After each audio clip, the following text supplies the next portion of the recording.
Hello, everyone, and welcome to the preview show presented by FedEx. I'm your host, Jonathan Merryman, here with Chris Rice from College Racing. Chris, Kansas, what a weekend. We had heartbreak for Kyle Larson, but triumph for Martin Truex Jr. I mean, you got one guy who we thought was going to contend for a championship with Martin at Homestead, and then Martin Truex Jr. still the same Martin Truex Jr. winning. Put that into words. It was just a crazy race. Heartbreaker for the 42 team. They had nothing to do with it. Let's think about it. They leased their engines from Hendrick Motorsports.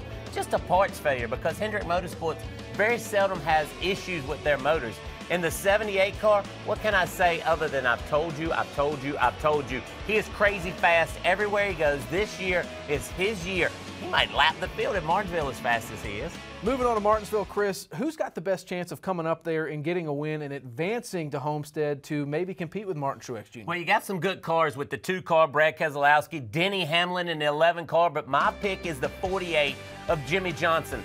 I like them at Martinsville because they're fast, they know how to execute, they know what they need in a race car. So I like the 48 of Jimmy Johnson to knock him off his throne, if that's what we want to say, going into Martinsville. All right, so we know the 48, the 11, and the 2 are fast. What does the rest of the playoff field have to do to kind of make sure that they don't get eliminated at Martinsville? Well, we've listened to Kevin Harvick and Rodney Childers talk about all they need is a 78 to keep winning. That's probably what they need. If the 4-car just races like they've been racing, they're going to be fine. They have a lot of extra points, I want to call them, everyone, but I feel that Rodney Childers, everybody at the 4-car, they have to do something to gain some stage points at Martinsville. Well, Martinsville is a very technical track. It's tight quarters. How do you avoid trouble? Because the front bumper is going to be using on that back bumper to move some guys out of the way. So how do you eliminate a bad day at Martinsville? Can you control that environment at all? You cannot. You cannot control who wrecks who, if you run into the wreck, anything like that. But what you can control is your race team. Be prepared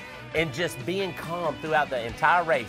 Get down to 5 to go, they can go at it, boys. Just go at it. Do whatever you want to. But I'm telling you, if you prepare, you will be fine at Martinsville. That sounded like a pregame speech. I'm juiced up, ready to run through a brick wall for Chris Rice right now. But now we're going to put our money where our mouth is. We're going to give you picks for the race this weekend at Martinsville. We've got 500 laps. Who do you see finishing first at the end? Very easy. It's an easy pick for me. I like the 48 car of Jimmy Johnson, Chad Knaus. Under pressure, everyone.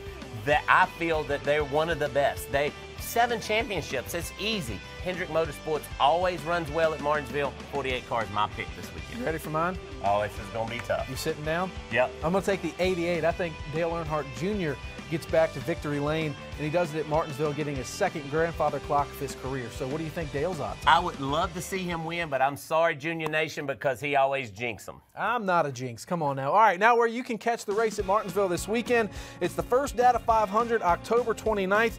That is going to start at 3 p.m. Eastern Time on NBCSN. You're not going to want to miss it. And for everything that you might not catch on TV, make sure you log on to NASCAR.com, for we'll have everything from in-car cameras to highlights, everything you can imagine from Martinsville. You just can't get a hot dog on the website. We know those are good. Oh, love those hot dogs at Martinsville. All right, Chris, appreciate you guys. Appreciate you watching. Make sure you tune in all weekend long.